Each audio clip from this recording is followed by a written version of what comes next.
Hey, folks, today is Tuesday, May 2nd, 2023. Coming up, a Roland Martin Unfiltered, streaming live on the Black Star Network from Los Angeles. Yesterday, Black Republican was on with a man, Robert Patillo yesterday. Let's just say it was a whole lot of lying going on. So I need to set the record straight as to some of the lies that were being told yesterday. Also, Florida Governor Ron DeSantis going after another black prosecutor in Florida. We'll tell you about that. Also, be joined by Congresswoman Maxine today as she remembers her good friend, Harry Belafonte, folks. It's a lot we're going to be covering. And also, we'll talk about Senator Robert Menendez going to the floor of the Senate complaining about the lack of minority broadcasters in the United States. So we'll break it all down right here on Roland Martin Unfiltered on the Black Star Network. Let's go. He's got it. Whatever the miss, he's on it. Whatever it is, he's got the scoop, the fact, the find. And when it breaks, he's right on time and it's rolling. Best believe he's knowing. Putting it down from sports to news to politics. With entertainment just for kicks, he's rolling. It's on go, roll, y'all. It's Roland Martin, Rolling with Roland now.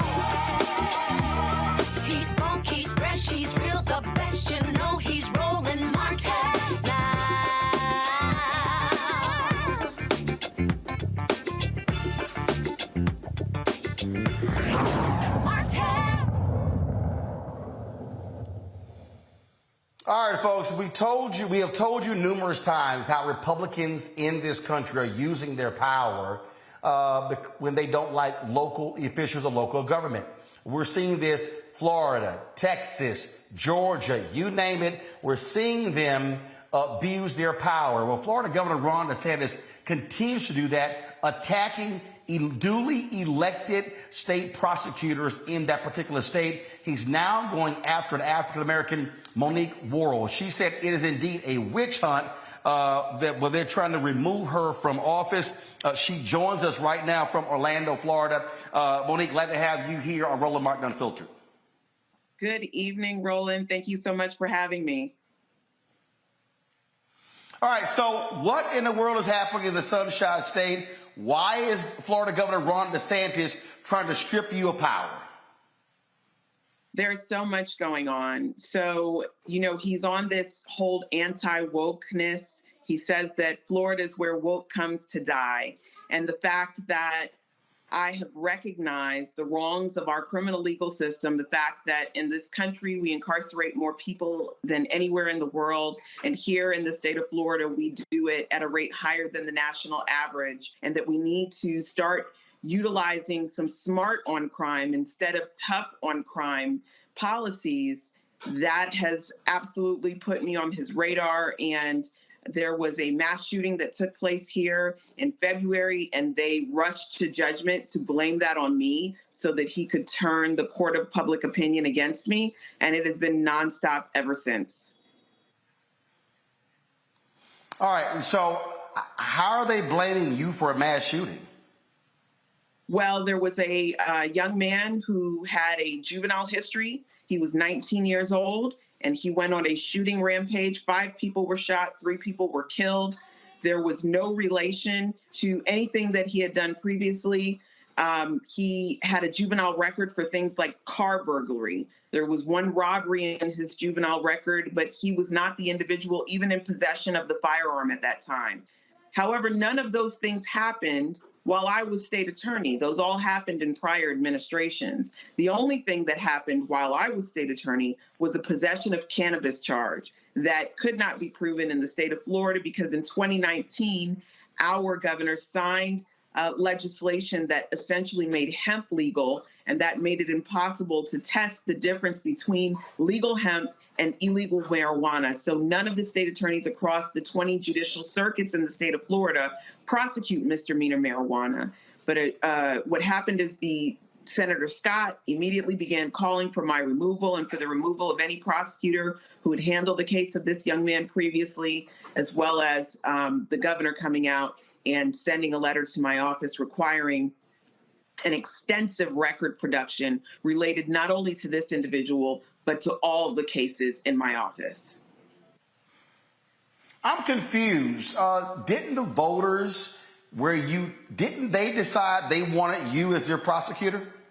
They absolutely did. However, this governor has no respect for the electorate. He has no respect for voters, and he essentially does whatever he wants to, whenever he wants to. And unfortunately, it seems at this point, he does it with impunity. And so you talked about the heat being turned up. And so are there folks standing with you? Do you have your supporters? What are other DAs saying, not just those who are Democrat? Are there Republican district attorneys or state's attorneys who don't like what they are seeing from this governor who, frankly, is abusing his power? So I'll tell you that of the other 19 judicial circuits here in the state of Florida, only 2 circuits have come out publicly against his removal of Andrew Warren, another duly elected prosecutor who he accused of being a woke progressive prosecutor, a George Soros-funded prosecutor. Only 2 other circuits have come out saying that's wrong, that you are interfering with prosecutorial discretion, and it's wrong. I'll tell you that I wasn't sure about how much, if any, support I had. But on Friday, there was someone acting apparently on behalf of the governor who contacted my office asking for any examples of cases where I had failed to seek justice for victims of human trafficking. Not that they had any specific cases, but that they were searching for cases. This person who was acting on behalf of the governor called the wrong person. She meant to call someone else. She called someone who was closely related to my office, and they told my executive director, and we were able to get on it right away. And that information was not provided, at least not through the individual who were aware of her contacting. We were told that that information needed to be provided for an event that was happening on Monday. Monday would have been yesterday. After interviewing all of the individuals who we later found were involved in that request, we found that that information needed to be provided for a press conference that the governor was having on Monday. That press conference happened and my removal was not mentioned. However, that doesn't mean that it wasn't going to be. I think that by me putting it out there on Friday, it interfered with whatever his plan was. And over this past weekend, I have seen a tremendous outpouring of support locally and nationally from individuals who acknowledge that this is wrong. Democrat or Republican, it doesn't really matter. Our democracy in the state of Florida is being stripped away by a dictator, and something needs to happen to stop it. But we're also seeing these type of dictatorial attitudes all around the country from Republicans. They attacked Marilyn Mosby in Baltimore. They've been attacking Kim Gardner. They are attacking Alvin Bragg. They keep calling all these Soros district attorneys.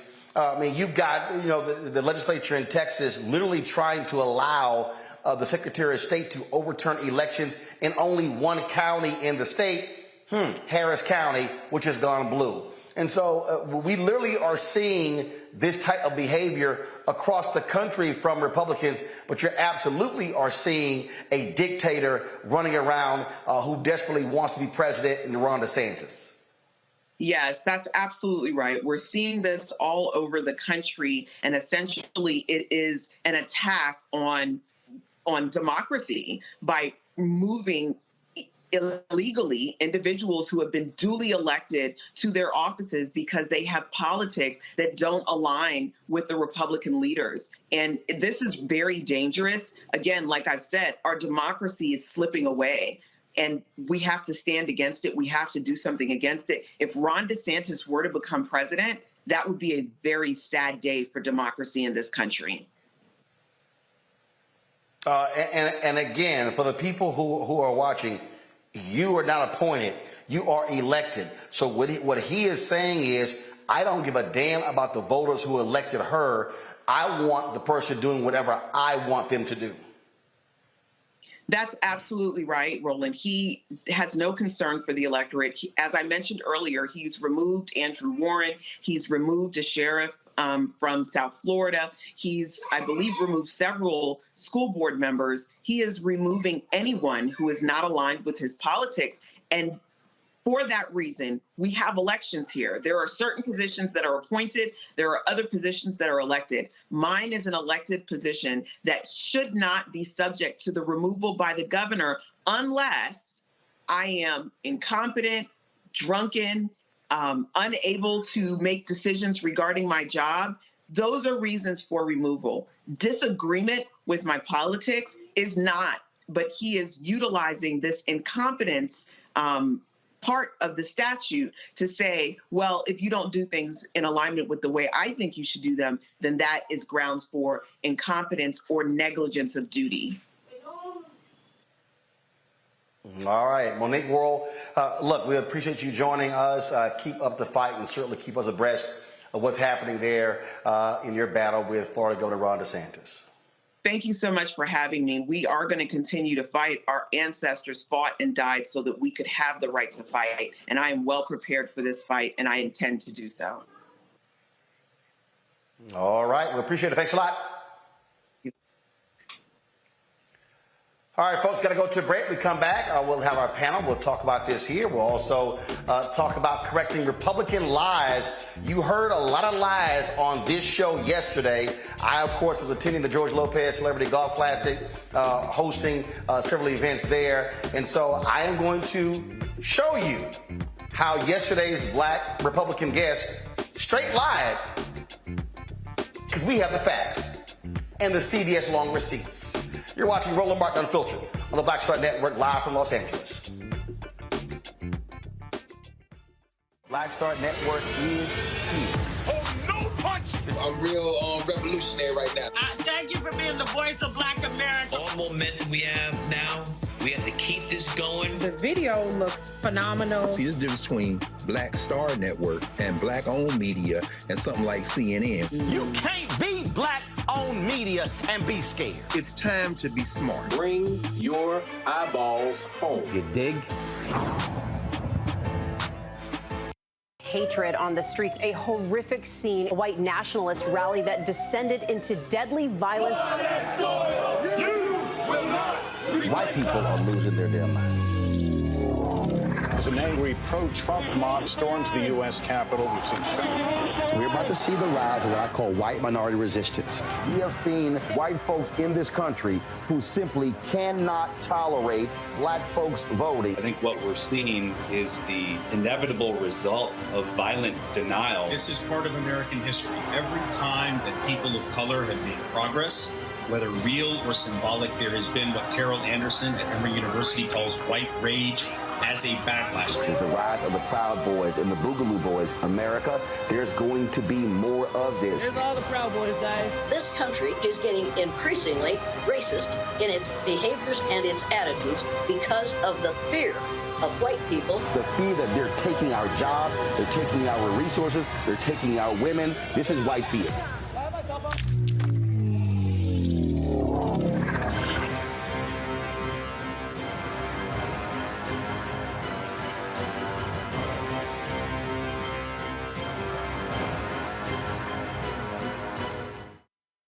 Hey, everybody, it's your girl, Lunel. So what's up? This is your boy, Earthquake. Hi, I'm Chaley Rose, and you're watching Roland Martin Unfiltered.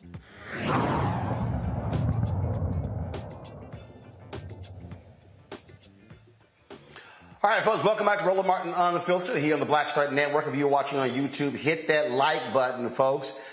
You're commenting in the section. Be sure to hit the like button, and also be sure to download our app, the Black Star Network app, Apple phone, Android phone, Apple TV, Android TV, Roku, Amazon Fire TV, Xbox One, Samsung Smart TV, and don't forget you can always watch us on Amazon News. So pull up Amazon Fire, click Amazon News, and you can watch our 24-hour, 7 days a week streaming channel. All right, folks, let's bring in my panel here. Mustafa Santiago Ali, former senior advisor for environmental justice at the EPA, based out of Washington, D.C. Dr. Jason Nichols, senior lecturer, African American Studies Department, University of Maryland, College Park from Ellicott, Maryland, and Atima Omara, political strategist, joining us from Arlington, Virginia. Glad to have all three of you here.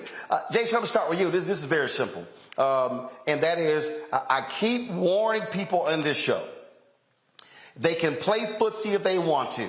You can have some black men and some black women voting for Donald Trump. You had a number of African Americans who voted for Governor Ron DeSantis. These people do not care about democracy. They care about power. They will abuse their power. They despise people who are elected by the folks. They are attacking every single progressive district attorney. If you out there support criminal justice reform, if you want to end mass incarceration, Republicans cannot stand you, and that's why they are attacking black state prosecutors or black district attorneys.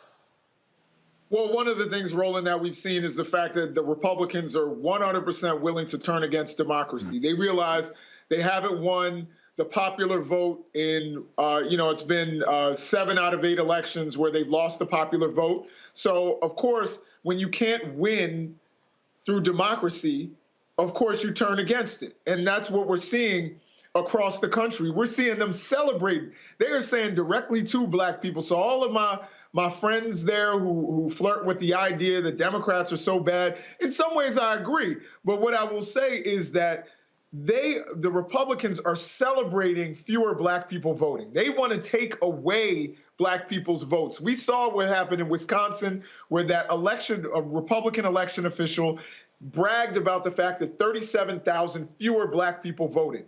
In Florida, when they gave felons, many of whom were black, the opportunity to vote again, Ron DeSantis and his sycophants all came out and said, no, you have to pay all of your court fees. They created this election integrity unit in order to intimidate people who had just gotten their voting rights back. And they publicized these arrests, all of which got overturned.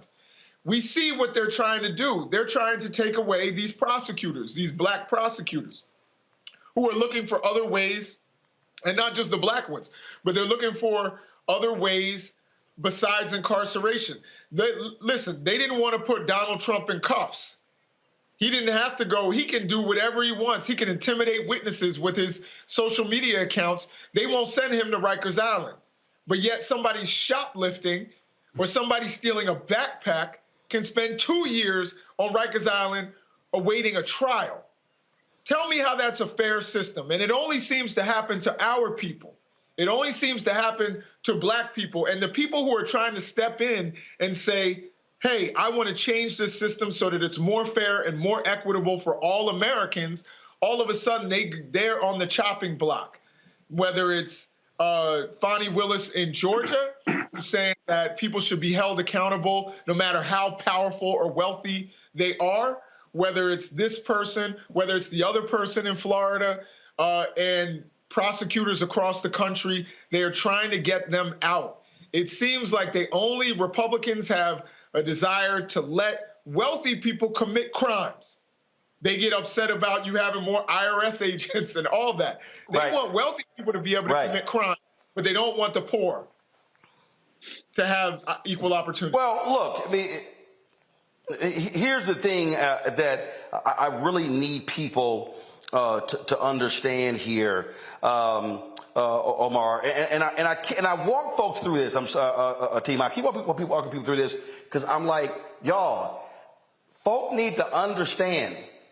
If you sit your ass at home, somebody is going to win. Mm-hmm. I don't care how you feel. Somebody is going to win. We already know right here, Sherry Beasley lost the state Supreme Court justice position in 2018 in North Carolina by 400 votes out of 1.7 million cast. Democrats would have had a 6-1 majority on the state Supreme Court. They had a 4-3 majority. The last election, 2022, Republicans win. It's now Republican 5-2. They just overturned several decisions that disenfranchised 50,000 formerly incarcerated people, pushed forward voter ID, and they're going to allow political partisan gerrymandering. That's what happens when 401 people stay at home. Yep, 1,000%. And I think the thing that's so frustrating, and I actually, at some of my work, work in North Carolina, the thing that's so frustrating and heartbreaking is Sherry Beasley almost won that U.S. Senate race, but she lost by 3.6%, right? And it's a lot of, I definitely want to encourage people to come out, but I also want to call out the fact that we also need to make sure that we're getting the investments that some of our candidates need to win these races. There is no reason that Cal Cunningham in North Carolina in 2020 got as much money as he did. There is a reason. He was a white man. He was a Democrat. And people felt like they could invest in him. And then we lose that race. That was the same year that Sherry Beasley was up for state Supreme Court, and she lost by 400 votes. She lost by less than he did. And that goes to the quality of the candidate, goes to the quality of the race. And we need to be having conversations not only about, making sure that we have the resources to turn out our people, but then when we are talking about the zero-sum democracy, a zero-sum game that we're playing when it comes to democracy. I think a lot of people have an understanding of it, but they got to go about their lives. I think after 2020, we got rid of the threat. But the threat is coming back. That's very, very clear. We almost made it. We almost got it in Wisconsin with Mandela Barnes. And we can't lose again, because the thing that happened in North Carolina was, you mentioned the Supreme Court race in 2020. We lost 2 critical seats for the state Supreme Court in North Carolina that were Democratic nominated justices, one of them who'd already been serving for years on the bench. and they reversed a lot of the progress that North Carolina has made. So we're going to keep seeing this happen if we don't actually really believe that this is an existential threat to democracy. This isn't just this is the most important election of our lifetime sort of general speech that I feel like gets given and sort of undermines almost the actual threat that we're in right now. But we very much are in that threat. They aren't going to stop. They're going to keep doing this. You look at what DeSantis is doing in Florida with Monique Morell. You look at what he's doing trying to fight Disney, removing school board members in districts where he's disagreeing with how they're trying to run school board districts, literally removing duly elected individuals who are running school boards and replacing them with his cronies. It's absolute the Martha. We don't talk about it, but the Martha Vineyard flights of migrants, like literally paying people to literally human traffic people across state lines, not caring about their life, not caring about them or why they're there, as political stunts. And to the election integrity unit that the previous guest mentioned, the thing that's horrifying even about that, these people were returning citizens who'd done their time, and then the state board of election said, "You're good to go. Go ahead and vote." And then in fact, all those cases have even been thrown out. And that's the thing, Mustafa. And look, they're executing the strategy, Mustafa. That's what they're doing. They are actually doing it. And so what people need to understand is 2020 was a dry run. They absolutely are trying to steal elections in 2024, Mustafa. Yeah, we all know Ron DeSantis is the drum major for injustice and the steps that they continually do. And it is a part of a strategic plan that he is following and other Republicans across the country. And, it's interesting. The Republican Party for years said that we needed to make sure there was less regulation, that we needed to stay out of people's lives. And now we see him continue to overstep, overregulate, overreach. And folks have already shared, whether it's on voting or abortion or the trans community or a number of other things. We see that their words do not match up with what they say their ideologue sort of things have been. So we just have to check them, and we got to make sure that people are voting, but we also got to make sure that we're taking folks to court when they continue to violate basic human rights for many people. Well, look, that absolutely has to happen. And I just need people to understand. And again, what our job is, it's connecting the dots. It's trying to get you to see that this is simply not isolated, okay? And so when you see what is happening in Iowa, then Georgia, and then North Carolina, and then South Carolina, and then Tennessee, and then Alabama, Mississippi, Florida, Texas, Arkansas, and we go on and on and on, it's happening. I mean, when you have Republicans in Montana literally censoring and shutting a member from speaking because she's transgender and disagrees with one of their bills, they literally say, "Oh, no, you can't talk. You can't even speak." When they are in Tennessee, what they're doing, where they get to shut down Representative Justin Jones or Justin Pearson or Gloria Johnson because they don't like what they're saying. That's what they are doing. They have done the exact same thing to a sister in Oklahoma. Same thing. So they are literally shutting down dissent. And so the actions that they are taking, and again, right now, I got an email a few moments ago, what's happening in Harris County, where Governor Greg Abbott, the Republicans are so pissed off because Democrats have been winning in Harris County, which is Houston, that they are trying to pass a bill to allow the Secretary of State of Texas to overturn decisions in Harris County alone, the only county in the entire state, if they say, oh, there are issues when it comes to voting.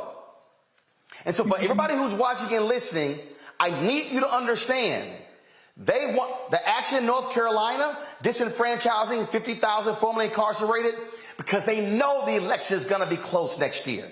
And so if they can knock off 50,000 formerly incarcerated, mostly African-American, they're saying, we know we can guarantee a victory. They are trying to guarantee victories because they're pissed off that President Joe Biden and Vice President Kamala Harris won in Georgia. They're pissed off that they won in Arizona. They're angry that they won in Michigan and Pennsylvania and Wisconsin. And this is what their strategy is. I need y'all to understand, evil is at play. So even when we elect black prosecutors, when we elect black school board members, when we elect progressive county judges, they still want to say the hell with the will of the voters. And so the only way to shut down these fascists is to ensure that they never, ever, ever get elected. That is exactly what we have to do, folks. And so we're gonna keep pushing this, and y'all can sit here and y'all can listen to these other fools out here who run their mouths, who talk all this stuff, who say, oh, who's a shield? You trying to get us to vote Democrat? No, I'm trying to make sure that your silly ass doesn't sit at home and you are affecting the lives of your brothers and sisters, your nieces and your nephews, and your mothers and fathers, because you choose to be obstinate, silly, as well as obtuse. Oh, I'm sorry, maybe some of y'all should go look up the word obtuse if you don't know what the hell it means. Yeah, I said it. Gotta go to a break. We come back. I gotta correct some lies that were told on this show yesterday. Y'all know I don't let nobody lie on my show, Democrat or Republican. But yesterday, it was some serious lies that were stated on this show. I got a couple things to say. You're watching Roland Martin Unfiltered on the Black Star Network. Lost my daughter. I didn't know where she was. So I had to figure out how to survive, how to eat, how to live. I don't want to go into the details because she's here, first of all. She may not want me telling that story. But possession of her, the family broke down, fell apart. I was homeless. I had to figure out, I didn't have a manager or an agent or anybody anymore, and I'm the talent. So I got to figure out how to be the agent. I had to figure out, how does business work?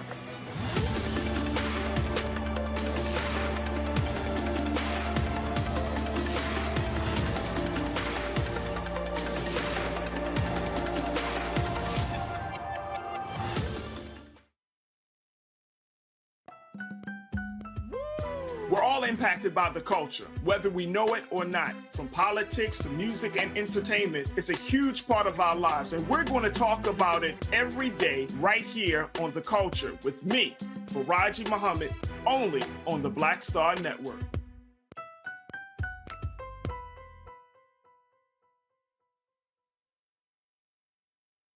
Black TV does matter, dang it. Hey, what's up, y'all? It's your boy Jacob Lattimore, and you're now watching Roland Martin right now. Yee.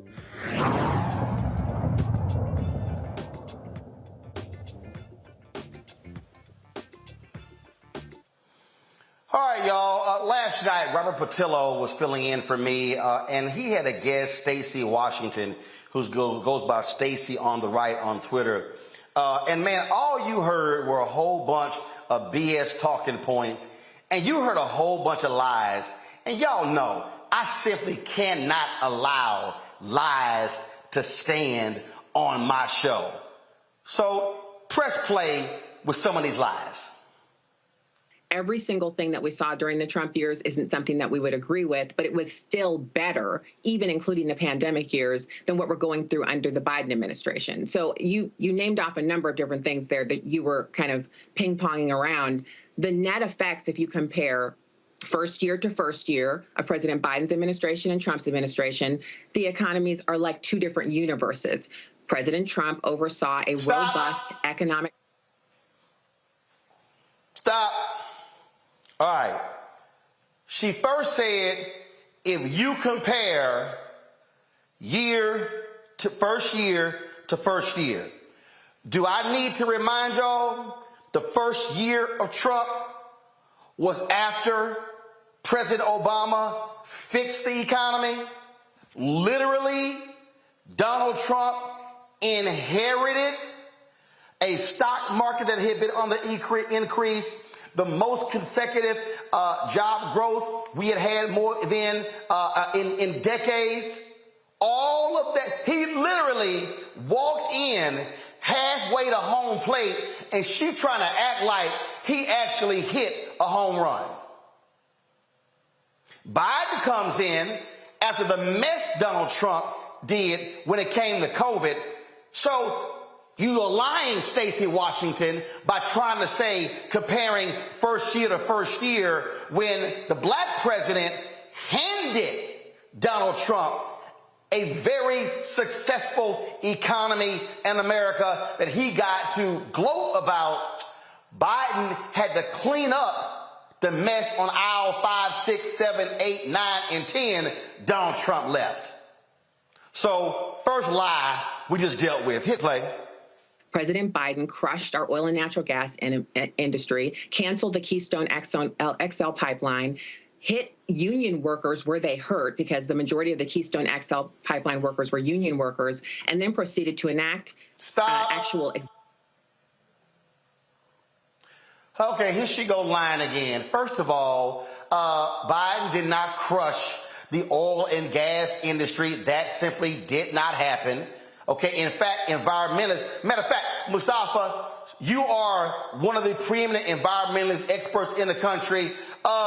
Could you please share how environmentalists have not been happy with Biden not allowing the continuing and renewing of leases for oil and gas? Go right ahead. Yeah, we have those in the fossil fuel industry who receive over $20 billion a year in fossil fuel subsidies. But we also know that they continue to make, hundreds of billions of dollars. So the fossil fuel industry most definitely has not been hurt. And we also know that, folks had to get together to stop all these subsidies that are going to things that are literally killing people and making folks sick in our communities. All right, y'all. She also said, Biden killed the Keystone Pipeline. That's not even ours. Right. Y'all, the pipeline, again, Mustafa, go ahead and for these silly people, that is not our pipeline. It is not benefiting us. Go right ahead. Yeah, no, those products are actually being shipped outside of our country. Just for context, we have 2.4 million miles of fossil fuel pipeline in our country. That's enough pipeline to actually go to the moon and back twice and on your way again to the moon. So she's incorrect. And, they continue to try and build more and more. All right, press play. Executive orders that hurt the oil and natural gas industry, and then went around begging for oil and natural. But hold on this point, are you denying that President Trump added literally trillions of dollars to the national debt with no intention of ever paying them off at all? He all these economic numbers are on the nation's credit card, and now Kevin McCarthy wants to cut social services. They want to cut benefits to families. They want to cut They want to cut veteran benefits to pay off the credit card that Donald Trump just ran off. Is that inaccurate? No, I'm not denying that the national debt increased under Trump as it did under every other president before him. I am denying that the payments, the individual payments that you mentioned, were his idea. He signed them into law. He signed them into law. So if he thought they were a bad idea, he could have vetoed the law, correct? Yeah, and then what would you have said on cable news that he doesn't want to help people, like you're mischaracterizing the cuts that leadership is about doing what is unpopular. We're not electing a homecoming queen. We're electing a president. If he thought it was a bad idea, he could have vetoed it, correct? On my show, I would not talk over you, nor would I ask a question and before you're done answering it, come back in with more questions or continue to make the conversation one in which your viewers can't hear what we're saying. So the answer to your question about the unpaid tax cuts is that is the same spurious, incorrect assertion that is constantly made by Democrats who want to increase taxes that actually tax increases hurt people that look like you and me. Low tax burdens don't hurt Black Americans. They help Black Americans because a robust economy is one in which all Black Americans can find work and begin to experience the American dream, as you and I are already doing. So a conversation about tax policy in this short amount of time that starts off with you saying that the Trump tax cuts weren't paid for, that's inaccurate. Of course they were paid for. And not only was the response in the business sector of our economy a good one, but we saw the largest increase in people who are at the managerial level or the retail level, the largest increase in bonuses and pay in the history of our country happened after the Trump tax cuts. So we can't talk about the Trump tax cuts. Stop, freeze. That was a bunch of bullshit we just heard right there. Okay, first of all, the companies made clear we are not spending the money from the tax cut on reinvesting in workers or increasing wages. They literally said, we are going to do stock buybacks. She's touting the bonuses. Workers didn't get that damn money. Executives got the money. Who the hell does she think she's fooling? Oh my God, there's low taxes that actually helps African Americans. You lying. The greatest beneficiary of the Trump tax cuts were the top 1%. All of these companies did stock buybacks. She's talking about retail jobs. Do you know how many retail companies shut down? And then COVID hit? Press play. Without noting how good they were for Black Americans. We flourished during the Trump years. It doesn't matter what was said on cable news. We flourished during the Trump years. Lowest Black unemployment rate in the history of tracking that metric. So we can talk about the increase in the debt. I didn't like it. It wasn't my idea of good policy, but we were in a pandemic. It was unprecedented. People were trying to figure out what to do. We have also seen the debt increase under President Biden, but the biggest increase in regulatory pressure has also occurred under Biden, and also $87 billion for new IRS agents to level audits on people who earn like you and me. People who look like you and me will be the ones who are bearing the brunt of the audit pressure under the new IRS reality that's brought to us by the Democrats and the Biden administration. What y'all just heard right there is 100% absolute unadulterated bullshit. The 87 billion, so let me explain to y'all. The $87 billion is because all these Republicans have been slashing the IRS for the past 2 decades, and the folks who've been making like a fat rat have been all of these billionaires. The people like Ken Griffin, the folks who spend millions so they don't get audited.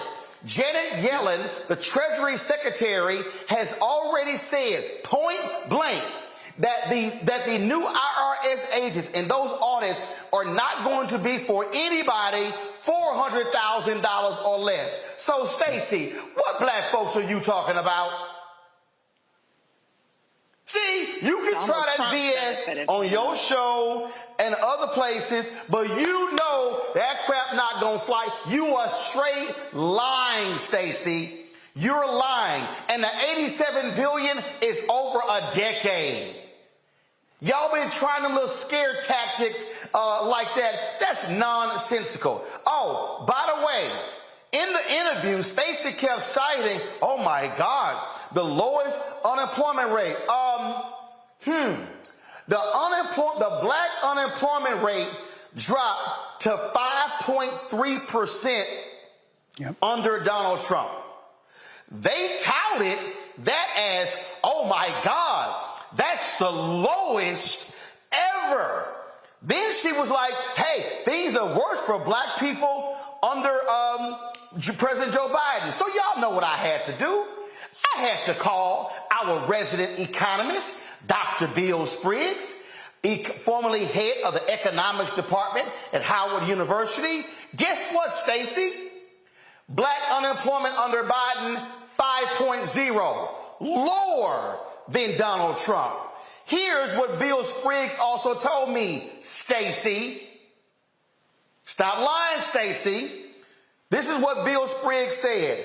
Under Donald Trump, in December 2019, 59.4% of the black population over 16 had a job.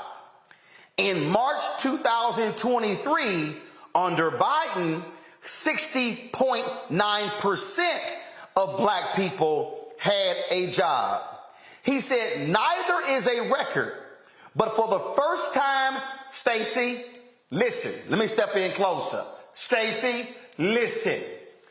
Bill Spriggs, black economist, Howard University, know way more about the economy than you, said, quote, for the first time since 1863, the 60.9% of blacks working was higher than the 60.2% of whites working.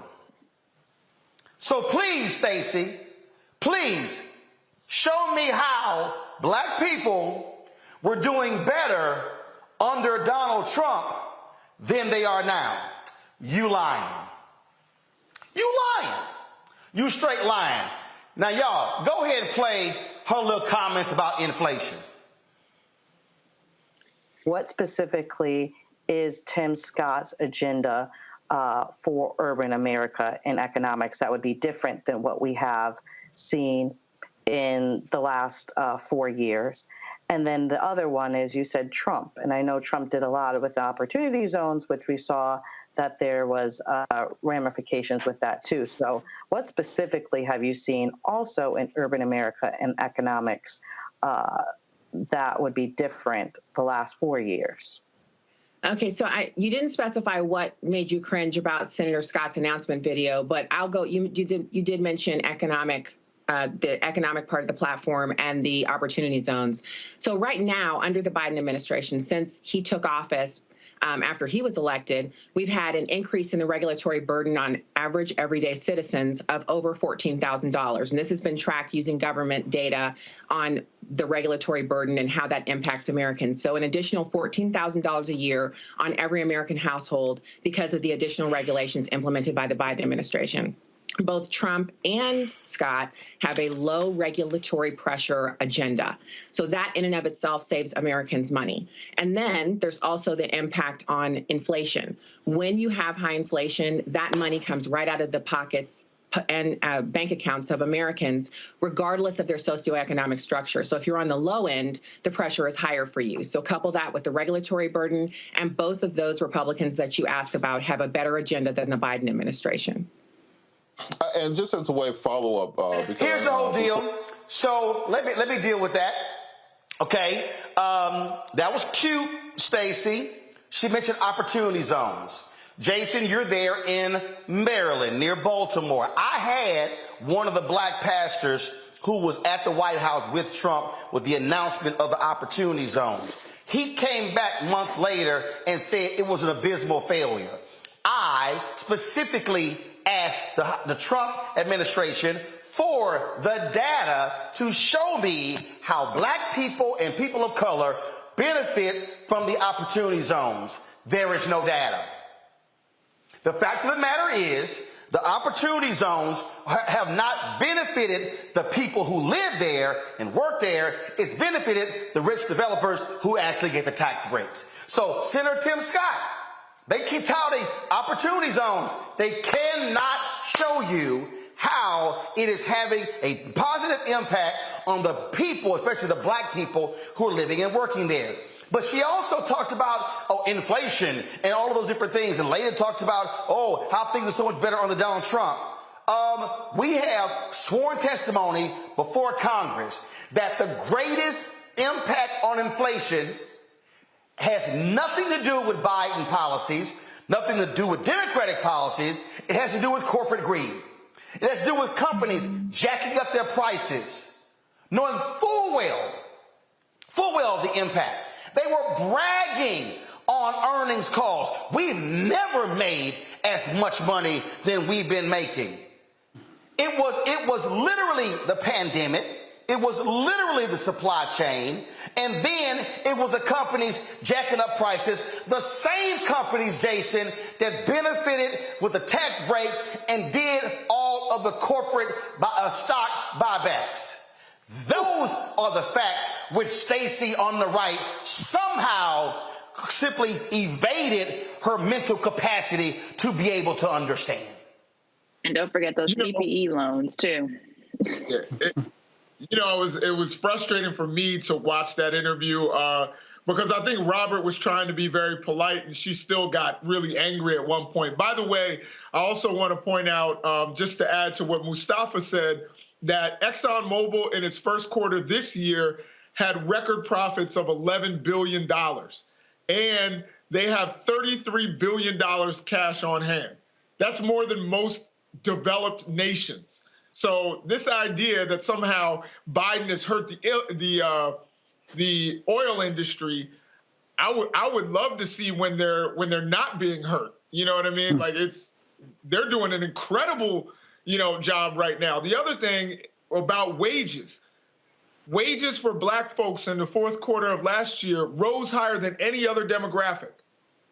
I know people don't like to praise Biden or anything like that, but if you're going to blame him for certain things in the economy, you already pointed out, Roland, that unemployment was at its lowest point for black people and wages were up for black people. So I think we have to factor all of that in. When we talk about opportunity zones, which, again, I'm going to blame everybody, even Obama, Biden, Trump, all of these like repackaged black capitalism, ideas that they bring every freaking administration that never work, going back to Nixon. Opportunity zones were the same sort of thing, where basically they got tax breaks for setting up in certain communities and brought all their workers from the suburbs, from where I live. So I think this is, companies that even I respect, did that. And they all got over and got rich, and black people got nothing from it. Baltimore, for example, looks exactly like it did before they had opportunity zones. It has the same issue. But Jason, even if you have them, I keep asking for the data. They can't show it. They literally cannot show how money invested has turned into this. They cannot. In Baltimore, they literally use those opportunity zones to give tax breaks to Under Armour in an area that wasn't even one of the opportunity zones areas. So it's bogus. And so Senator Tim Scott wants to run on opportunity zones. Hey, Timmy, please, by all means, come on the show and show me the data so I can understand it. But what I'm trying to lay out for here, what you heard from Stacey on the right, Washington, were simple lies. What you heard was her, Atima, walking through and just spouting stuff off and not getting and the pushback. And see, my deal is then she at one point cited all of these things that Trump has done to help black people. Name them. See, I'll wait. I'll wait for you to name them, and we can go line by line, line by line, line by line, to actually see. Even if Stacey wants to try to give Trump all the credit for the First Step Act, she can't even do that. Because the First Step Act originated in the House. Who was the person who carried it in the House? It was Congressman Hakeem Jeffries. It was a Democratic House that actually did it. And then when it went to the Senate, and here's the deal, Stacey, try me if you want to, because I personally met with Jared Kushner at the White House regarding it. So you want to have this conversation, Stacey? Come on, boo, let's have it. When it went to the Senate, it was Senator Dick Durbin and Republican Chuck Grassley, both on the Judiciary Committee, who said, this ain't strong enough. And then it was Senator Cory Booker and Senator Kamala Harris and others who said this has to be strengthened. The bill was strengthened in the Senate, was sent back to the House, was passed, then went to him to be signed. Y'all don't want no parts of this if y'all want to have a real conversation. The fact of the matter is, if you out there, Stacey, pumping up Donald Trump, you selling wolf tickets about what he did for black people. And if he did some stuff that was positive for black people, show me. But I guarantee you, it's a short-ass list. Atima, about 30 seconds before I got to go to the break, go.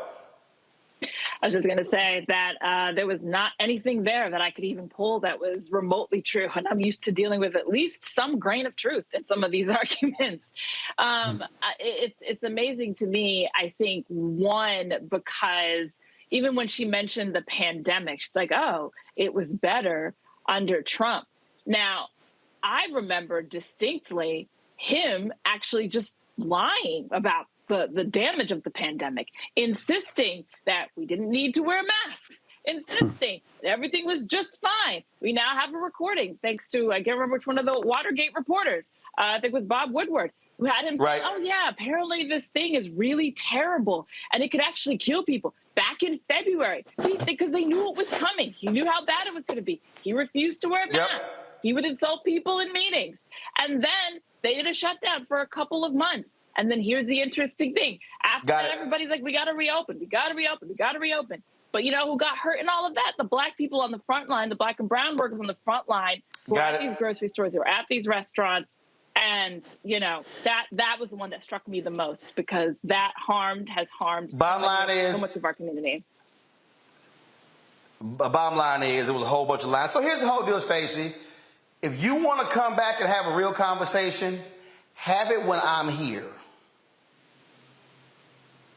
Come on back. I'm extending the invite. But I'm letting you know right now, I ain't letting no lying happen. So you better come with your facts, or I'm going to fact check you in real time. Let me know what you want to do. You watching Roland Martin Unfiltered on the Black Star Network.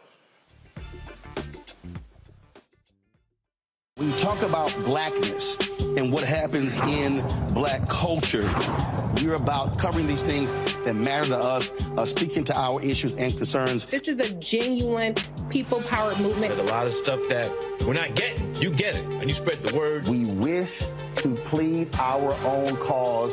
Too long have others spoken for us. We cannot tell our own story if we can't pay for it. This is about covering us. Invest in black-owned media. Your dollars matter.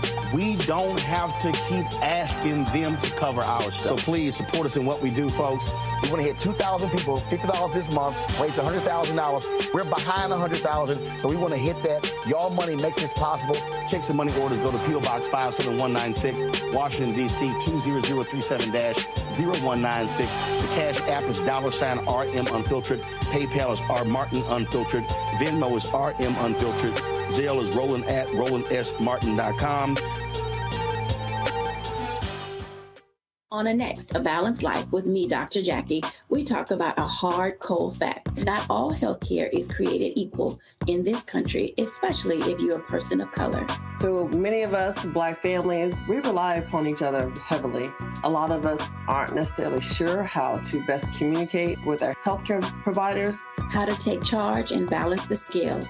Your life may depend on it. That's next on A Balanced Life on Black Star Network.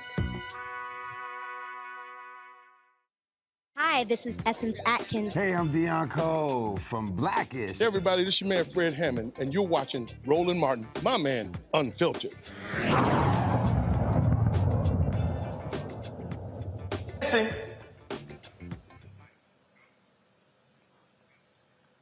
All right, folks, we got Black and Missy.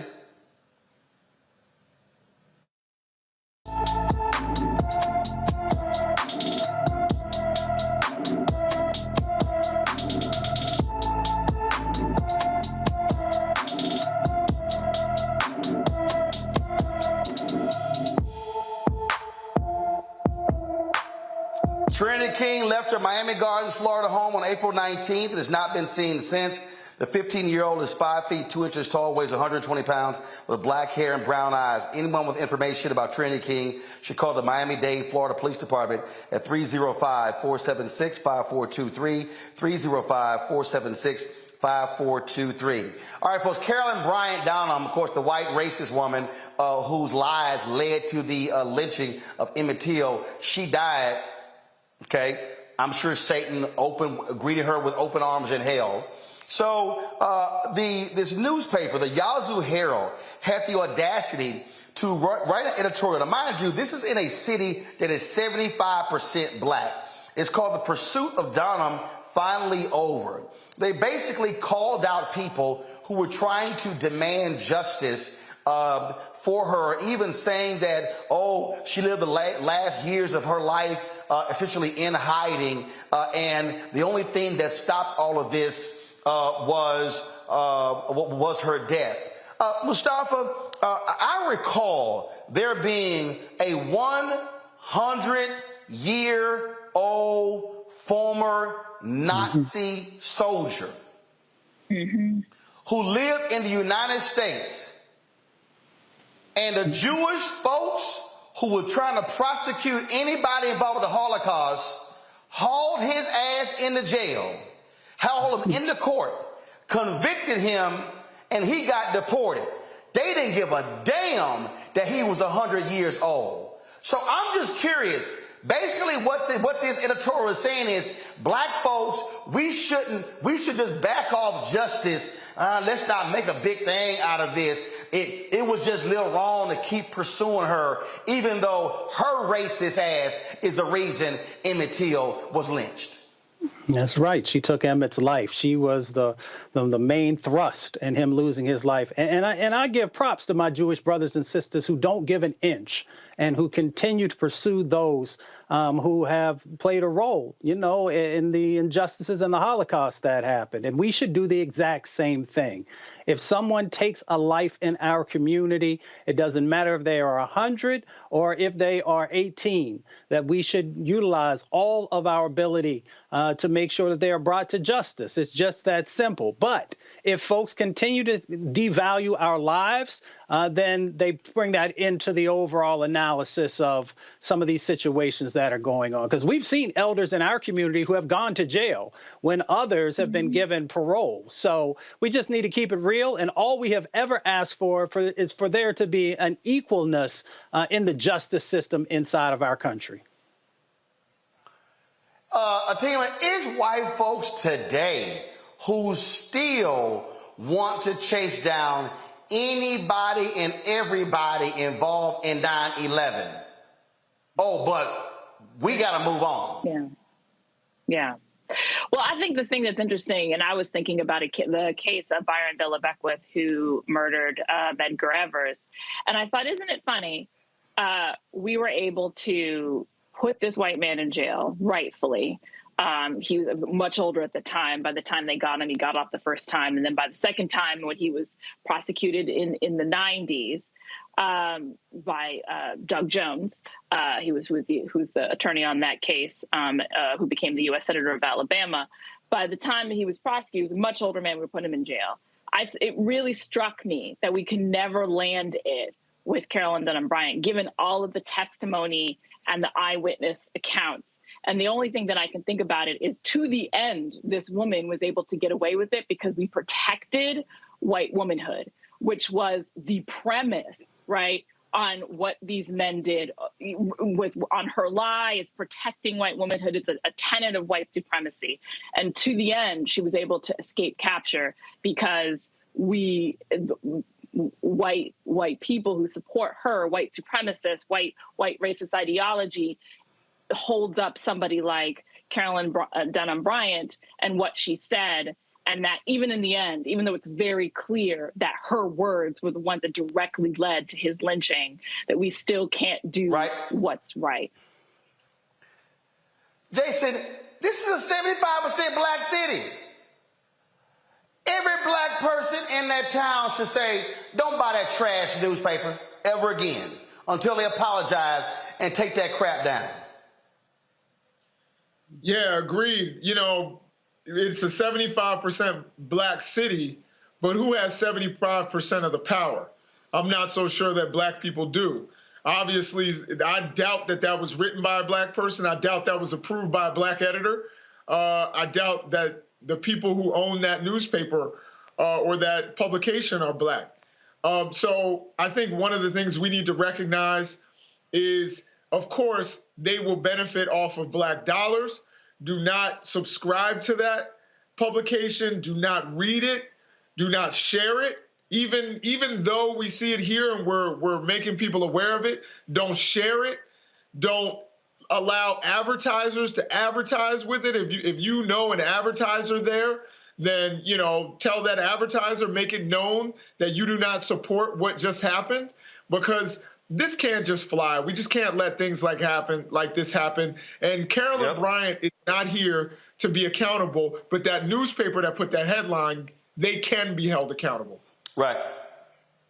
So here's the deal. The editorial actually originated, this is from Ashton Pittman, the editorial originated with the Greenwood Commonwealth, which is located in Greenwood, Mississippi.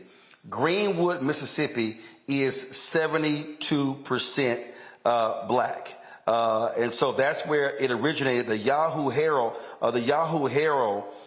they actually simply reran that editorial. Yazoo, I'm sorry. Well, they're a bunch of Yahoos. But that's what it is. But, so again, Greenwood, Mississippi, 72% black. Yazoo City, Mississippi, 72.5% black. If you're black in Yazoo City or Greenwood, Mississippi, y'all should not support and purchase that newspaper again for that travesty of an editorial they published regarding Carolyn Bryant. Let me be perfectly clear.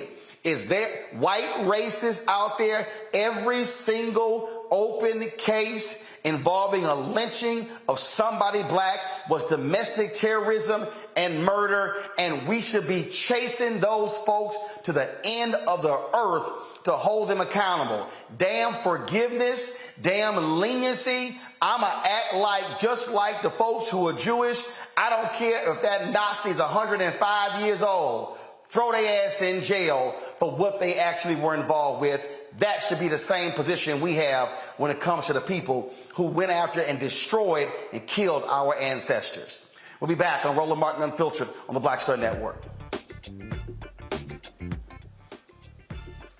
Next on the Black Table with me, Greg Carr. We look at the history of emancipation around the world, including right here in the United States, the so-called end of slavery. Trust me, it's a history lesson that bears no resemblance to what you learned in school. Professor Chris Manjapra, author, scholar, amazing teacher, joins us to talk about his latest book, Black Ghost of Empire, The Death of Slavery and the Failure of Emancipation. He explains why the end of slavery was no end at all, but instead a collection of laws and policies designed to preserve the status quo of racial oppression. The real problem is that the problems that slavery invented have continued over time. And what reparations are really about is saying, how do we really transform society, right? And stop racial violence, which is so endemic. What we need to do about it on the next installment of The Black Table, right here on the Black Star Network. On the next Get Wealthy with me, Deborah Owens, America's Wealth Coach, nurses are the backbone of the healthcare industry, and yet only 7% of them are Black. What's the reason for that low number? Well, a lack of opportunities and growth in their profession. Joining us on the next Get Wealthy is Needy Bartonelli. She's going to be sharing exactly what nurses need to do and what approach they need to take ownership of their success. So the Black Nurse Collaborative really spawned from a place and a desire to create opportunities to uplift each other, those of us in the profession, to also look and reach back and create pipelines and opportunities for other nurses like us. That's right here on Get Wealthy, only on Black Star Network. Ha ha ha ha ha ha ha ha yeah. Hey, I'm Antonique Smith. What up, Lana Well, and you are watching Roland Martin Unfiltered.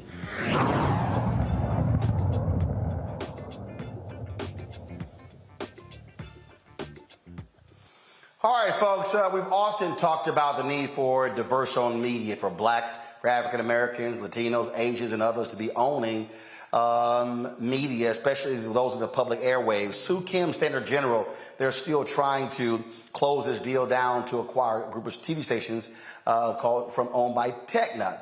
New Jersey Senator Robert Menendez took to the floor of the United States Senate to speak about this very issue, and here's what he had to say. Mr. President, I come to the floor to highlight what I consider a grave injustice and urge us to do something about it. I do so because I remain deeply concerned about an issue that often flies under the radar, which is our nation's severe lack of diversity when it comes to broadcast station ownership. Mr. President, 3 years ago, the Leadership Conference on Civil and Human Rights published a report titled "The Abysmal State of Media Ownership Diversity in America." And that is an apt title, especially because, according to the Federal Communications Commission, the agency responsible for regulating broadcasters, minorities in America make up less than 3% of all broadcast station owners. For women, the numbers aren't much better. They account for less than 6% of all station owners.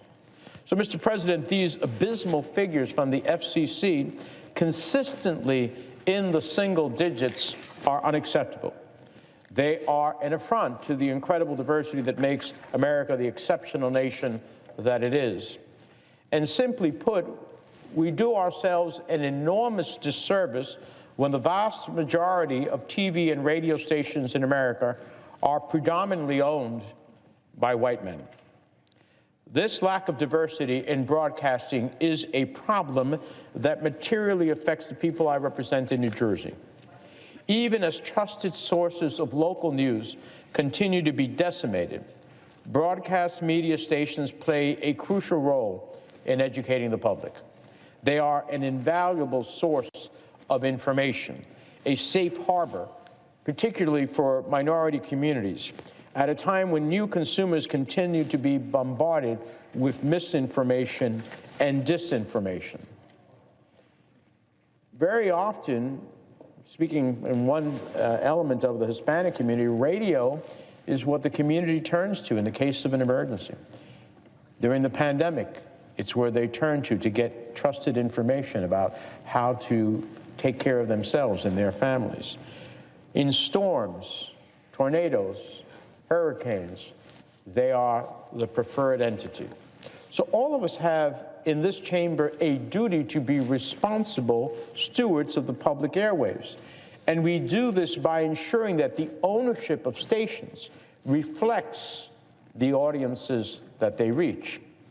When minority communities turn on the radio and the television, the programming should be about events in their community, very possibly in a language that they understand, speaking about a culture they know, addressing issues they care about the most. We can only achieve this by having broadcast station leaders with similar life experiences to their listeners and viewers alike. Make no mistake, if we hope to raise the appalling numbers of minority-owned broadcast stations in America, it starts with seizing every opportunity in front of us to increase their ranks. It's long past time that the regulators at the Federal Communication Commission prioritize diversity in broadcast ownership. Now, right now, the FCC has before it the case of Soo Kim, a Korean-American entrepreneur who has applied to acquire Tegna Broadcasting. Should the deal go through, it would make Tegna the largest minority-owned broadcast station group in the country. However, for more than a year, this deal has been in limbo. Now, I'm not here to speak about all the details of this deal or the pros and cons of its merits, but basic fairness dictates that the FCC should make a decision one way or another, and not just veto it through, in essence, inaction. That's not the American way. A vote is a fair shot and a way to see how the Commission will react to diversity issues when they become available. And diversity, for me, Mr. President, means the fullness of diversity. It means African American, it means Hispanic Americans, it means women, it means LGBTQ Americans, and yes, it means Asian Americans. We need the FCC commissioners to commit to increasing diversity in media ownership, not just in words, but with actions. And I, for one, will not support nominees for the FCC if they are unwilling to support diversity, including by acting in a way that denies a vote to a diverse applicant. They cannot argue that broadcast station owners should reflect their audiences, publicly saying, and I quote, this is the FCC, "We need to do better," end quote. Well, that's great. And then you miss the opportunities to expand diversity in broadcasting when it's before you. Now, in the past, I've tried to address this issue head-on through legislation. I'll continue to follow that route as well. Last Congress, alongside Senator Peters, I introduced a bill, the Broadcast Voices Act, that would help address the lack of diversity in the industry through innovations in our tax code. Through a federal tax incentive, our bill would ensure that women and minority-owned stations can compete on a level playing field to provide a benefit to audiences. It would reestablish a program in order to re-incentivize broadcast ownership. And I say re-incentivize because Congress has actually done this before. During the nearly 2 decades that this tax incentive, as outlined in the Broadcast Voices Act, was active, minority ownership and diversity in the broadcast media industry grew 5-fold. It grew 5-fold. So think about where it was when I referred to the earlier percentages of where we're at today. But this tax provision helped increase it from virtually nothing to 5-fold. That's right. The number of minority owners quintupled when the incentive was in place. So make no mistake, the task in front of us is clear. Government regulators at the FCC have identified that there is a diversity problem in broadcast ownership. As I have said, there are steps this body can take to address it through the Broadcast Voices Act. But the FCC has its share of this burden as well. It must more than talk the talk. It must walk the walk on the issue of diversity in media ownership. Now, I push for diverse candidates at every agency. I'll continue to do so. I am hopeful that the administration seizes the opportunity before them to nominate a diverse candidate to the Federal Communications Commission. Because part of taking proactive steps on industry diversity is ensuring that the regulator itself is more diverse. And my first question to any FCC nominee I meet will be, what actions will you take if confirmed to expand diversity in broadcast ownership? Or, if they are a present FCC commissioner seeking to be reestablished at the commission, voted on again to return to the commission, what actions have you taken to expand diversity in broadcast ownership? Only if we as members press this issue will things change. So, Mr. President, it's time to afford our communities the representation in media they deserve, not just the representation that others think they deserve. Thank you, Mr. President. With that, I yield the floor. Atima, here's what I don't understand. It's real simple. You're the FCC. You're the commission. Don't just dump it off onto an administrative judge. Have an actual vote. Lead. If you want to vote it down, vote it down. But at least take a vote. Yeah, absolutely. We know that the FCC has a lot of power, to change how media works. I mean, they were the folks who helped expand sort of the ability for conservative media to expand. And they can do this here again because we need representation in media, such as yourself and others, if we're going to have a democracy that is more accountable. Jason. Yeah, I mean, I'll agree with what was just said. I think the FCC has a lot of power. They try to, sometimes under some administrations, they try to stay hands off. We can't afford that. I think that in order to have a representative voice for the entire country, you have to have a diverse media, and the FCC can lead in that regard. And it seems like they're dropping the ball at this point. Mustafa. When you know better, do better. 1975, WGPR in Detroit, Michigan was the first African-American owned station. And out of that came training for all kinds of brothers and sisters to move on to other places. It's sort of like the Black Star Network. We need to make sure that we are diversifying the sets of opportunities in the media space to make sure that we're holding our country accountable and also highlighting the beauty that exists inside of our culture. Indeed. All right, folks, hold tight 1 second. We come back. Congressman Maxine Waters will join us to share her thoughts and reflections on Harry Belafonte, who passed away last Tuesday, a week ago today, at the age of 96. You're watching Roland Martin Unfiltered on the Black Star Network. Black Star Network is here. Oh, no punch! I'm real revolutionary right now. Thank you for being the voice of Black America. All momentum we have now, we have to keep this going. The video looks phenomenal. See, there's a difference between Black Star Network and Black-owned media and something like CNN. You can't be Black-owned media and be scared. It's time to be smart. Bring your eyeballs home. You dig? I lost my daughter. I didn't know where she was. So I had to figure out how to survive, how to eat, how to live. I don't want to go into the details because she's here, first of all. She may not want me telling that story. But possession of her, the family broke down, fell apart. I was homeless. I had to figure out, I didn't have a manager or an agent or anybody anymore, and I'm the talent. So I got to figure out how to be the agent. I had to figure out, how does business work?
It was a week ago, folks, we paid tribute to the life and legacy of the great Harry Belafonte, who passed away at the age of 96. He was the second just amazing individual who became an ancestor. Before that was Randall Robinson.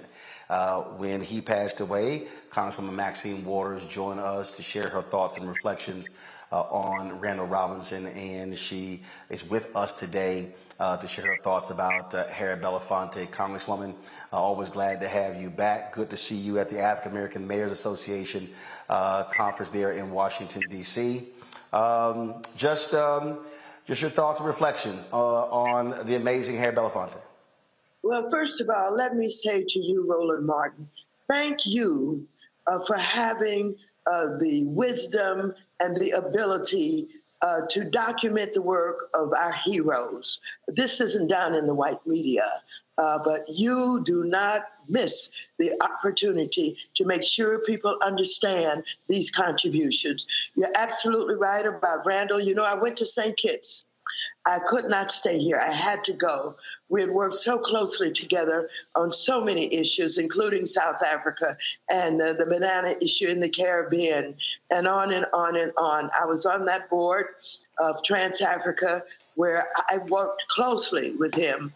And so because of you, we're able to tell the stories, not only of him, but of Harry Belafonte, as you just mentioned.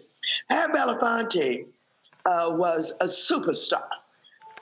This brilliant entertainer and singer who always thought about the people in his songs. Deo, Deo, daylight coming, I want to go home, working in the fields. He's talking about the poor people, the people that are out there working, singing about them, telling their story. But it was this kind of attitude and the work that took him into the civil rights movement. When he was at the top of his game, not only did he march with Dr. Martin Luther King, he became an advisor to Dr. Martin Luther King. And he put his money where his mouth was and supported the civil rights movement and Dr. King in so many ways. And so I had the opportunity to work closely with him on South Africa.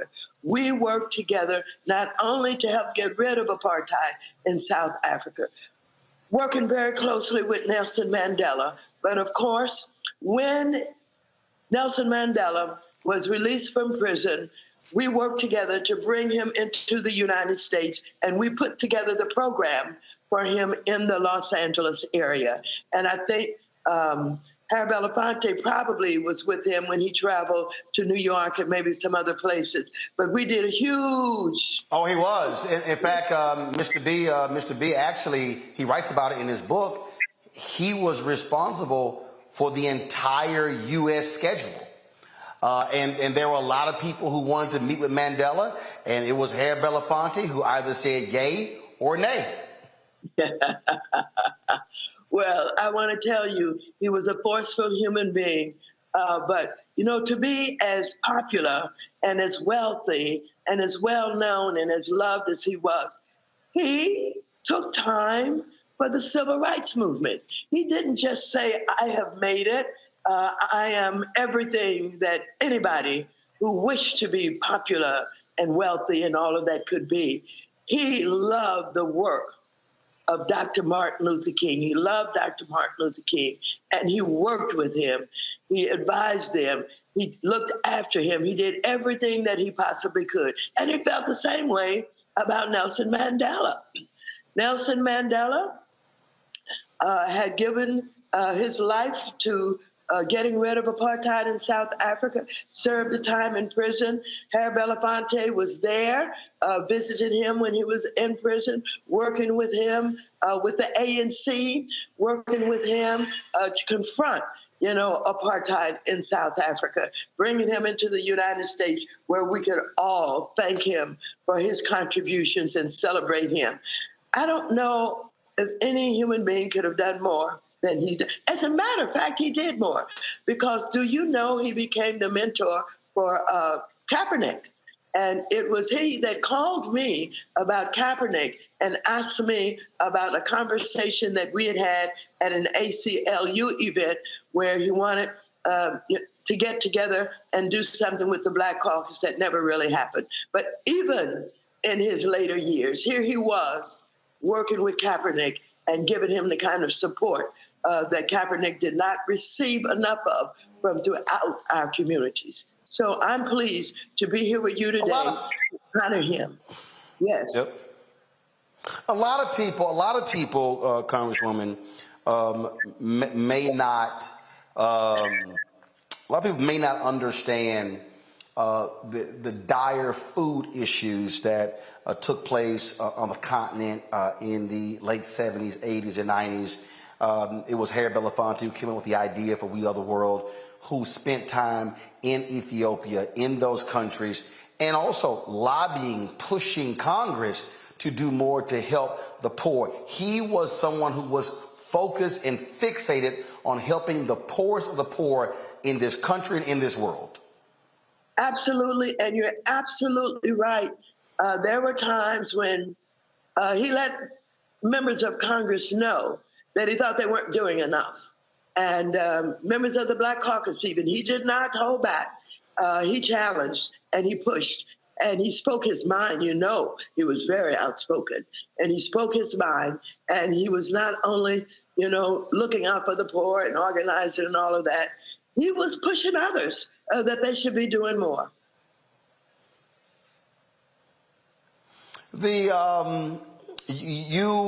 You spend a lot of people who are entertainers today. They reach out to you. You have different folks. You had Diddy at Congressional Black Caucus, AOC. You've had so many others, and so many of them have went to see Mr. B, sat at his feet, his group Sankofa, because he understood that no one person lives forever. But if you're able to touch the next generation and get them to begin to do more. And so I've seen Jamie Foxx, Cynthia Entertainer, Jesse Williams, Erica Alexander, Rosario Dawson. I mean, I can go on and on and on. Maxwell, John Legend. So many of them who spent a lot of time with him to carry it forth. No, it's a wonderful thing when you have someone like Harry Belafonte who's willing to allow those who want to talk, who want to have his opinion, who want to know about his life, want to know about his work for the poor, with Martin Luther King, with Nelson Mandela, that he would allow them to come and spend time with him and share the stories and share the special moments. And they really did appreciate that. And that was a wonderful thing, because oftentimes we have people who are powerful who don't have time. They don't wish to give of themselves in that way.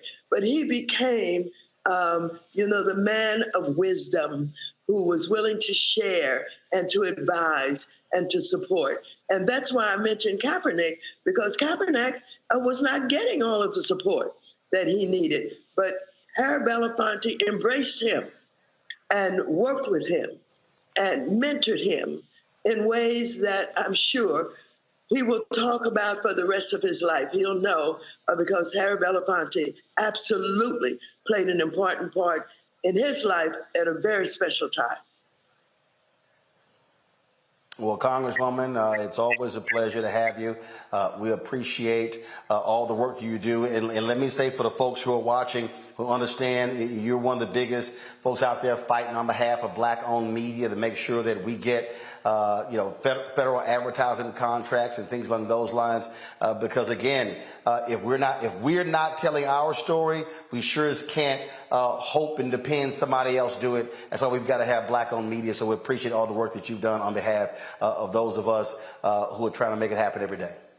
I appreciate you because you're a real warrior and you're a pioneer, and you're going after what is right and inclusion for blacks in the media in ways that nobody else is doing.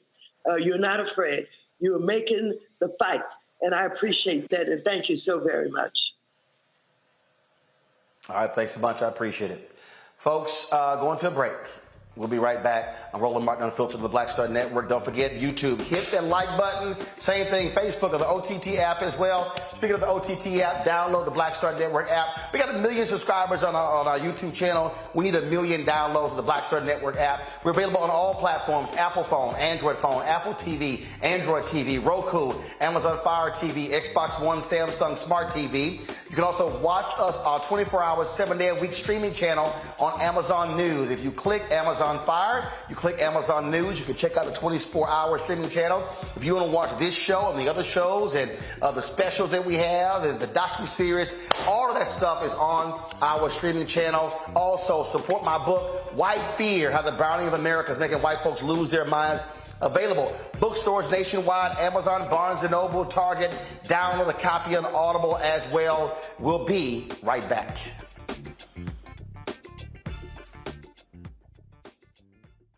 Hatred on the streets, a horrific scene, a white nationalist rally that descended into deadly violence.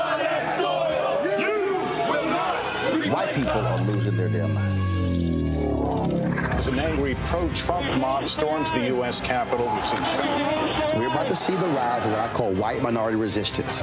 We have seen white folks in this country who simply cannot tolerate black folks voting. I think what we're seeing is the inevitable result of violent denial. This is part of American history. Every time that people of color have made progress, whether real or symbolic, there has been what Carol Anderson at Emory University calls white rage as a backlash. This is the rise of the Proud Boys and the Boogaloo Boys. America, there's going to be more of this. Here's all the Proud Boys, guys. This country is getting increasingly racist in its behaviors and its attitudes because of the fear of white people. The fear that they're taking our jobs, they're taking our resources, they're taking our women. This is white fear.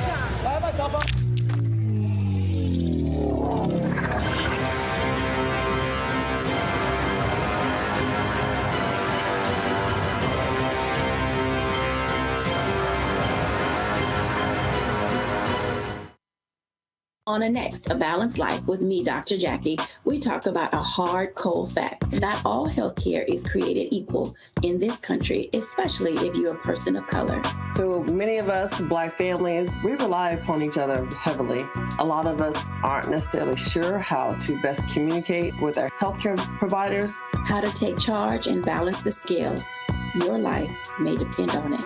That's next on A Balanced Life on Black Star Network.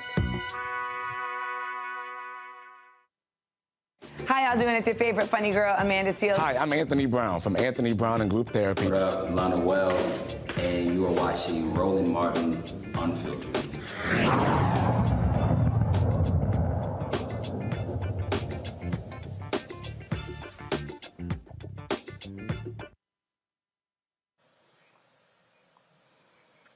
All right, folks, the fourth officer involved in the death of George Floyd has been found guilty.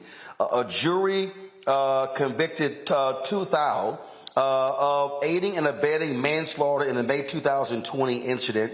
Of course, the other officers were also found guilty on charges. Derek Chauvin, of course, also was found guilty as well. Thao is facing up to 57 months in prison. His sentencing is set for August 7th. Now let's go to Memphis, where the white Memphis police officer, Preston Hemphill, who was seen on body camera footage during the Tyree Nichols fatal traffic stop, he is not going to face criminal charges. Hemphill's lawyer and Shelby County DA Steve Mulroy announced that Hemphill would not face any charges as he was not present during the beating, and autopsy results are expected to confirm that Nichols died as a result of the injuries sustained in the loss. Hemphill was fired from the Memphis Police Department for violating multiple department policies during the incident. This, Mustafa, I dare say, again, is what has to be done. Sure, the white cop in Memphis not being held accountable was indeed fired, but the cops involved in George Floyd's death, those folks were involved in his death, should go to prison. This is the accountability that we've got to have when cops do wrong in this country. Yeah, it's the only way that folks will begin to have trust, in our police system, in our legal system, is that there has to be real accountability. And when we see these folks who are doing these types of injustices, whether it's taking of a life or injuring someone, then police have to be held to the exact same level or a higher level than everyday citizens. So when you put on that badge, there's a responsibility that comes with that. And if you break that promise, that trust, then accountability has to come into the equation. And Jason, what is always just so interesting here, you have these cases. This is a perfect example where these Republicans whine about progressive DAs, but those are the folks who are holding cops accountable. A lot of these hardcore pro-law enforcement, Republicans, conservative, largely white male DAs, they're not. That's absolutely correct. And the other thing we have to remember and always remind ourselves is that Republicans love law enforcement until they don't, until they're willing to beat them up at the Capitol. So this idea that they are, so pro Blue Lives Matter and being a cop is a hard job, they were certainly willing to tase them and stomp them out at the Capitol. But, we need prosecutors who are going to hold law enforcement accountable when they do things wrong. I'm also an advocate that we need to pay cops more. So I think it's a both ways kind of thing because I expect more from you when I pay you more. But at the same time, if you commit a crime as a police officer, that's even more egregious than a criminal doing it, because you are literally paid to enforce the law. And so that law enforcement need to be held accountable when they run afoul of the law. And we need the prosecutors who are going to do it. Mm-hmm. That's absolutely correct. Amira, go ahead. Atima, go ahead.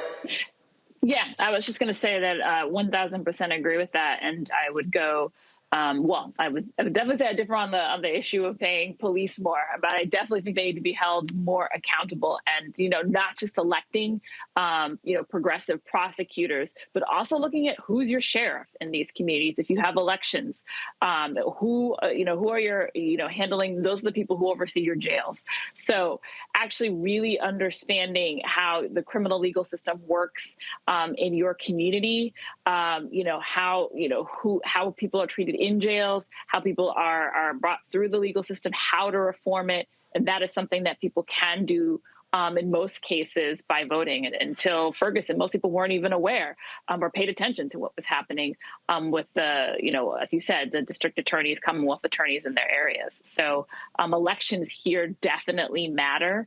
And this is where a lot of our folks can have a lot of impact to change the process and hold our elected officials accountable and the police accountable by extension.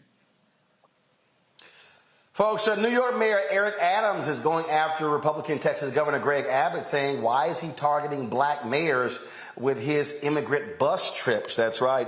Adams previously suggested that black-run cities were the subject of racial hatred behind Abbott's policy. Abbott has been busing asylum seekers to various towns led by Democratic mayors such as Washington, D.C., New York City, and Chicago. Governor Abbott pushed back against Adams' claims, saying that migrants willingly choose to go to New York City, as his staff said they had seen migrants raise their hands to go on buses to a sanctuary city. Outgoing Chicago Mayor Lori Lightfoot has also pleaded with Abbott to halt the busing program. See, here's what I also find to be real interesting here, Jason, and that is all of these folks in Texas. I'm born and raised there. They are up in arms by illegal immigrants, but they also use those same illegal immigrants or undocumented workers when it comes to the census to get representation. Folks don't realize that when they're counting people for the census, what do Republicans do? They use those numbers to increase their numbers in a congressional delegation, those same numbers that included the undocumented workers.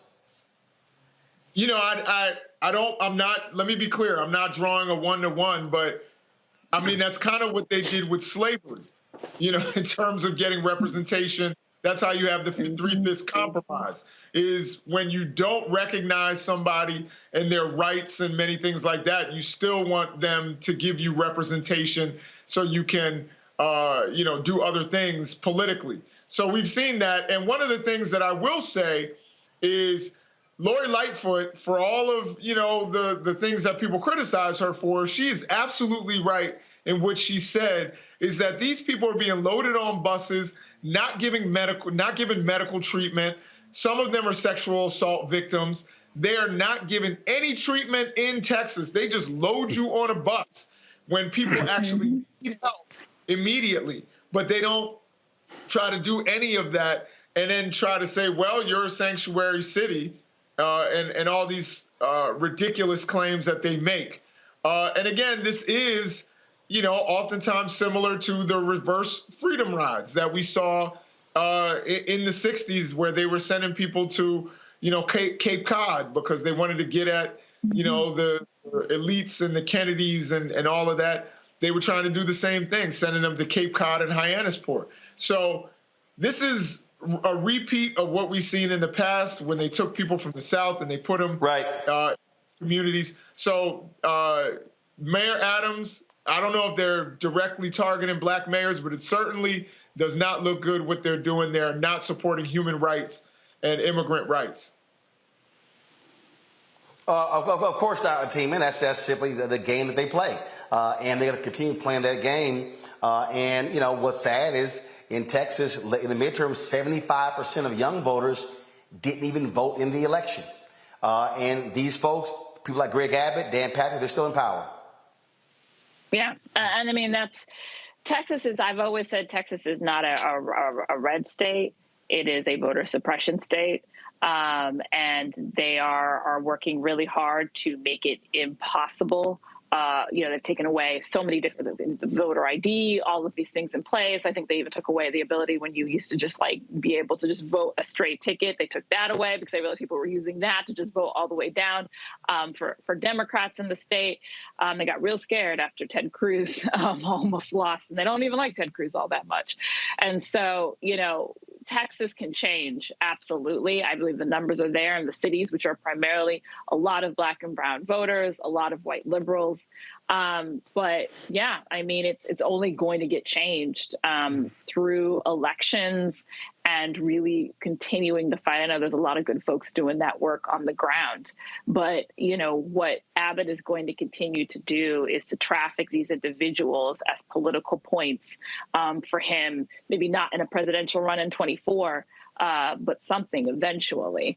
And, this is, definitely different when, somebody, I think the New York Post or one of these conservative outlets try to say, oh, well, you've got the El Paso mayor doing the same thing, and he's a Democrat.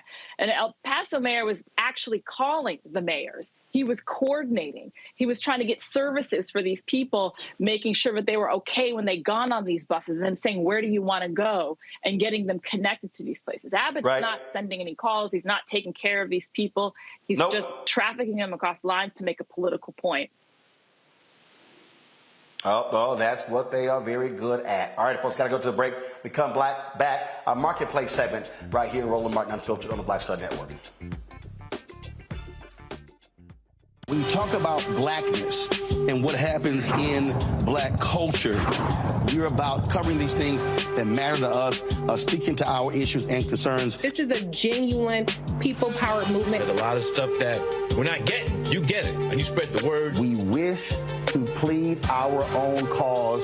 Too long have others spoken for us. We cannot tell our own story if we can't pay for it. This is about covering us. Invest in black-owned media. Your dollars matter. We don't have to keep asking them to cover our stuff. So please support us in what we do, folks.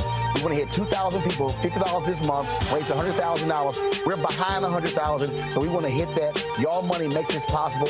Checks and money orders go to P.O. Box 57196, Washington, D.C. 20037-0196. The Cash App is $RM Unfiltered. PayPal is R Martin Unfiltered.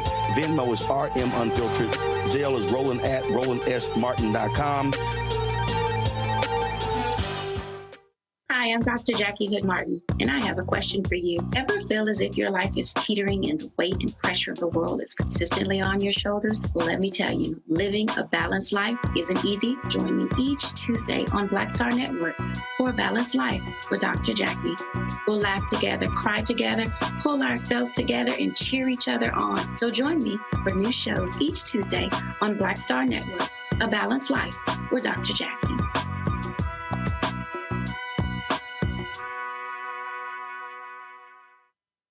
Hey, I'm Arnez Jake. Black TV does matter, dang it. Hey, what's up, y'all? It's your boy, Jacob Lattimore, and you're now watching Roland Martin right now. Stay woke.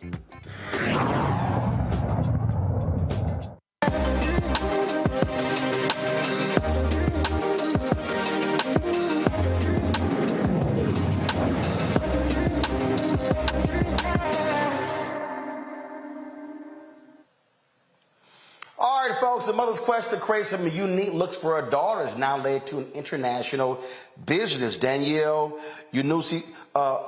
Onusian started Kalia Kobe out of the trunk of her car. It was 8 years ago, selling a combination of her handmade creations and custom costumes at kids' parties and pop-up shops throughout Atlanta and the Bahamas. Well, the sales got so good, she opened a boutique in the Bahamas, becoming a traveling entrepreneur and stylist for hundreds of kids and their families. Danielle joins us from Atlanta to talk about her business. Danielle, glad to have you. How you doing? Well, I'm even better now that I'm on with you. How are you? Doing great. So this thing is taking off, huh?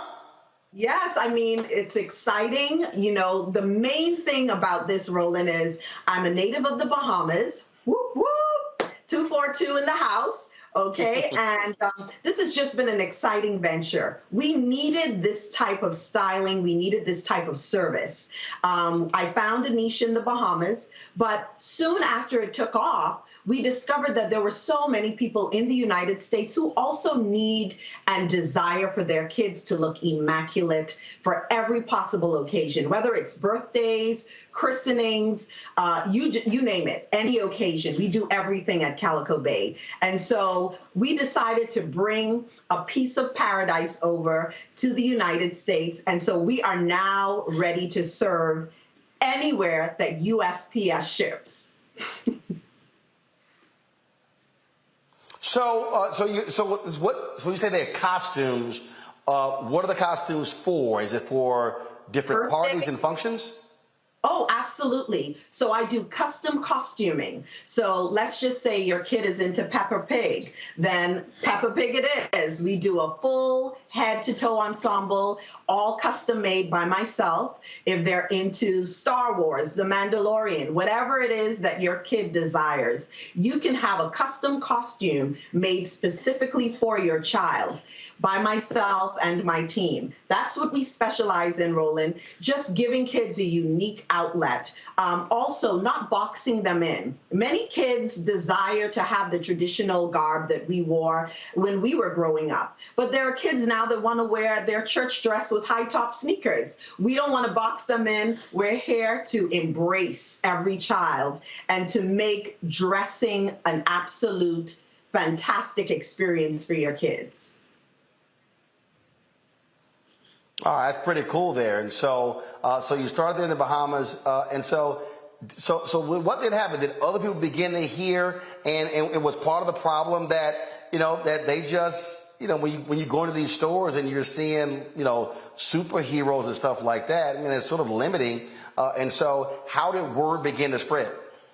Well, what happened was we're on social media. And many Americans were seeing our product, but realized that we were located in the Bahamas. And so what I would have to do, because I am resident in Atlanta, I have an office here, okay, and my family and I live here full time.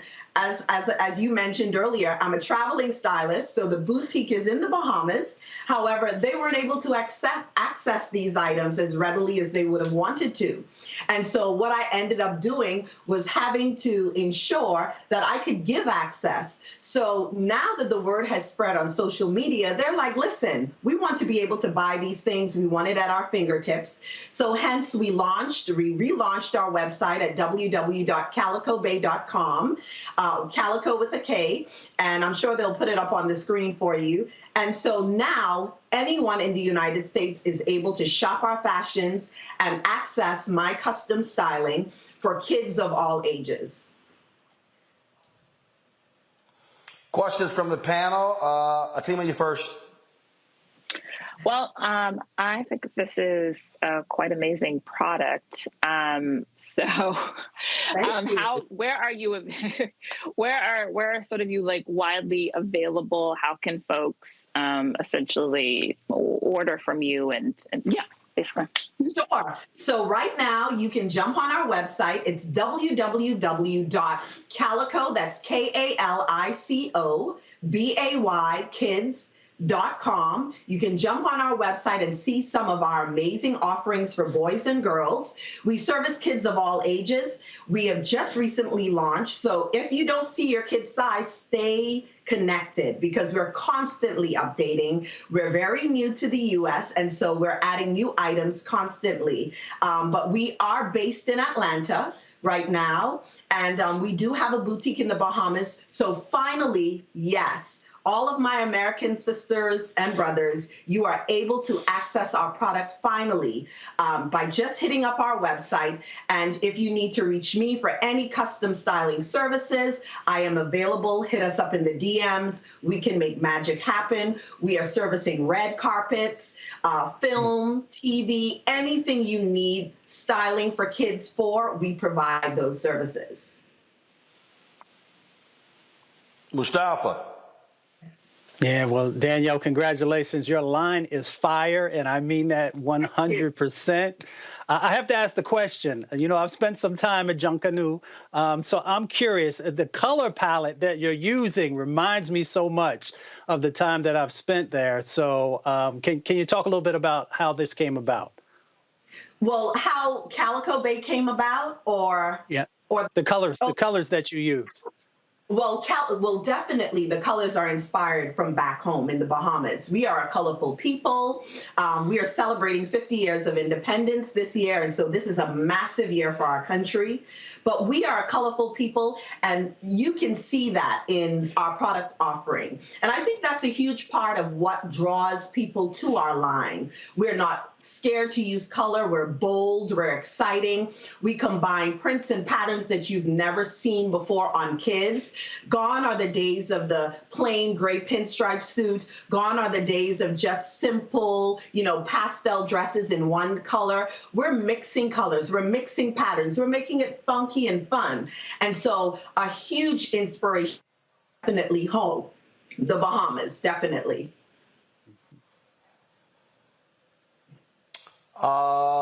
Jason. Hi, thank you for your wonderful presentation and the work that you're doing. My question is, are there plans for expansion, and would you ever launch an adult line?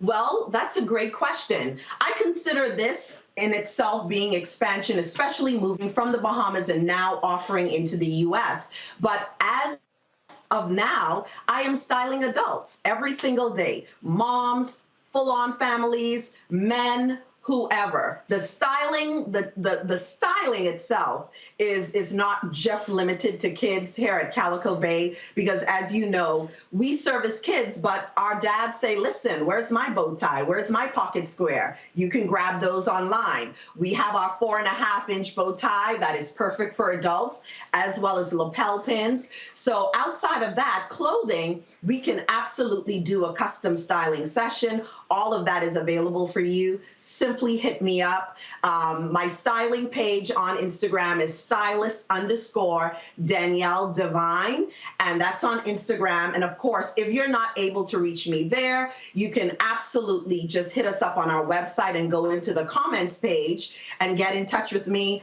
I'm very responsive. And I just want to mention, we have a special treat for all of our viewers just for tuning in this evening. We have a discount code for you. It's Roland, ROLAND, 20% off for 48 hours just because you tuned into Roland's show.